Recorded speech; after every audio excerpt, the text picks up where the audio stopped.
Greetings of peace, love, and harmony. Today we will be discussing the 12-week year. This is a book that I downloaded on Audible. Oh, and by the way, we're just going to get right into it. This is a book that I downloaded on Audible. And I forget the author. Please forgive me. I'll make sure to put it in the first comment or put a link in the description. But I'm so sorry. But yeah, and it really transformed my way of thinking about things.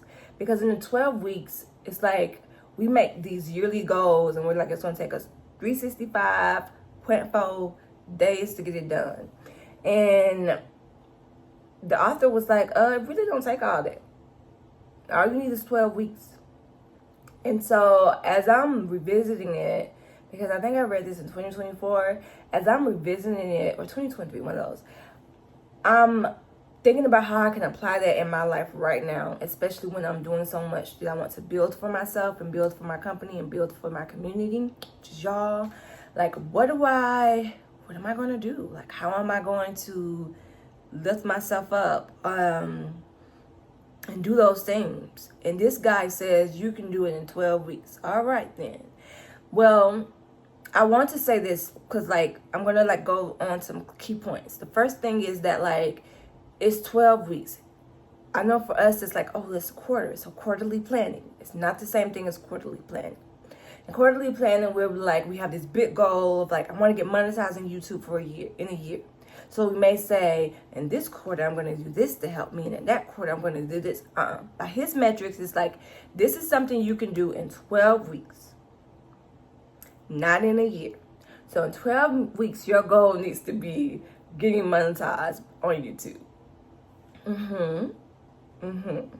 So, and maybe that was a bad example because YouTube is a pretty hard app, they say, to get monetized on. I've been doing it since July. I'm going to have to say they're probably right because I don't know how you get found, but we're going to see. But that's one of the things he says. You can do 12 weeks, get monetized. And if I'm not monetized by the end of December, first quarter, when I do my planning, that'll be my thing. 12 weeks, I'm getting monetized. Now, luckily for us, I know it's not the same as quarterly planning. And I know technically for him, it's like, it doesn't matter if it's, if the day is February 13th. From February 13th until on 12 weeks from now, that can be your year. So he's like, forget the calendar, screw the calendar.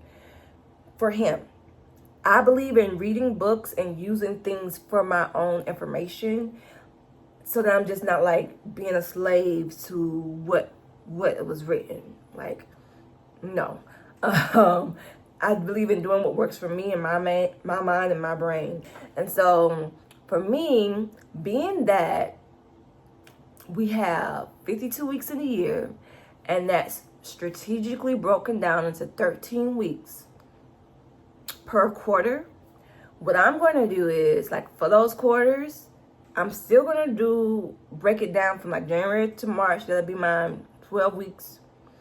I won't be like, this is quarterly planning where it's like I have this big goal as a year, blah, blah, blah. Like, no, in 12 weeks, I want to do this. And boom. So what I am going to do, though, is since it's 13 weeks in each quarter, the first week of each quarter, I am going to use it as a moment to rest, to reevaluate, to make my goals and everything for the next of the 12 weeks. Because I don't want to keep giving myself like rapid things. Because sometimes maybe for this 12 weeks, I just need to be in my self-care bag and be just chilling. Or maybe for these 12 weeks, I need to be doing tarot readings or out in the community. Maybe for these 12 weeks, I need to, I got to switch it up. And so it's important for me to take a week to just evaluate things. So that's one of the big things that I'm going to do in regards to my 12 weeks that may be different than what the author views. Because he's like, start any time of the year, and I get it, I really do. But in order for me to be consistent, I know I'm going to have some things that are still like what I'm used to. And if you're in corporate America or come from corporate America, you're used to quarterly planning and used to those KPIs. The difference is it was tied up to their goals or their yearly plan. For this, it's tied to my own goal and my yearly plan. So That's number one thing. It's not quarterly planning. The other thing is that, like,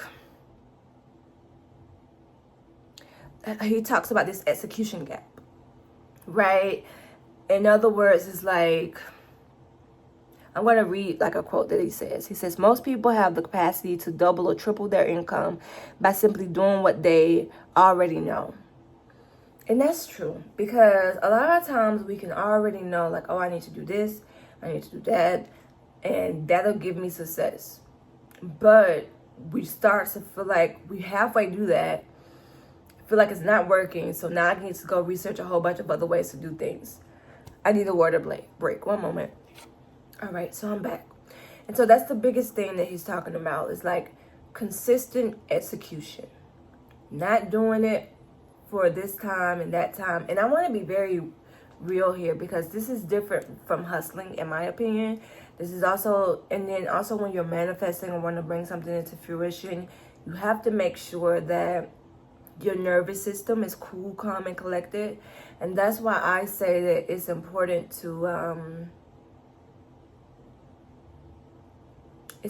take that week in the beginning of the time to really evaluate those 12-week goals, to make sure that you're being realistic with yourself and you're being as gentle with yourself as needed. Because I don't want myself to do, or any of you who may be watching this to do, is that feeling like a failure once that 12 weeks hit, or feeling like you can't maintain it. I don't want to feel like I can't maintain it. So I'm not going to be hustling like what right now, because I'm doing this for myself. It doesn't feel like work. It feels good for me and my soul. So always checking in. And even 12-week years can be anything. Self-care can be a part of my 12-week year. That's what I'm doing with my life. Self-care is essential. So that always needs to be a part of my 12 weeks. So yeah, making sure you're doing that. And another big part of that is like, so work expands to fill the time we have for it. That's another quote. Work expands to fill the time that we have for it. What does that mean? So say I have a test Friday. I can be like, all right, well, I got 7 whole days to do it, to practice, to study. I may try to break it up into 7 days and blah, blah, blah, blah, blah. Then all of a sudden, Wednesday get here, I haven't done nothing, because it's not till Friday. And all of a sudden, in 2 days, I've done all that I need to do to get prepared for Friday. It's like, if we tell ourselves that we need a year to do it, it's going to make us be leisurely and be like, screw it. And that's why this guy's like, consistent execution is the most important part, because you don't need a whole year. You don't need 12 months. You just need 12 weeks. And if we do those things consistently in just 12 weeks, we can find that we're reaching that goal that we thought we needed a whole year to reach. And then another thing is that, this is going to be a big key point of what I mentioned when I said about hustling versus nervous system growth, because it's like nervous system regulation. So it says discomfort to grow is basically one of his biggest things. And it does, you will be uncomfortable to grow. Like, it's called growing pains for a reason. It's because it hurts to grow, right? It hurts to really be to go through changes and to reevaluate things, and to really take, it just hurts to grow. Simple as put, it hurts to grow. And so whatever you want, if you think that you're going to be comfortable, I'm speaking to myself when I say this, if I think I'm going to be comfortable and striving to get what I want, then I'm no matter what profession I'm in, no matter what aspect of life I'm on, I'm just in the wrong. Like, even spiritual growth, it hurts and it's uncomfortable to do. Spiritual growth can be one of the most painful. There's people who are studied the occult, you'll know that that's what they mean when they say real work. Like, if you want to work, try to change and transform yourself spiritually and like emotionally. Try to heal for real. That's work. And it is uncomfortable to look at and engage in those difficult things about yourself that you can't blame nobody else for but yourself, that you have to be accountable for yourself. Like, Yeah, I was in a cult. Yeah, there were people who were abusive to me. Yeah, I got extremely financially abused during that situation. And right now I am trying to overcome that. Yeah, all of those things happened to me. And I need to look in the mirror at myself and say, this is where you went wrong. It's nobody's fault but that person in the mirror.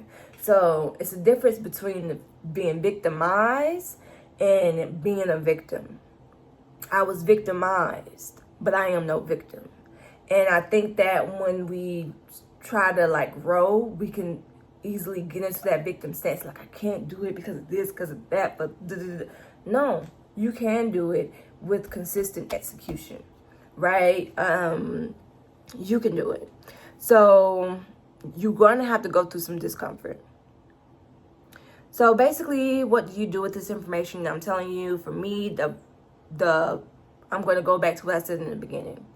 13 weeks each quarter has. That first week, use it to assess and grade yourself for the previous quarter.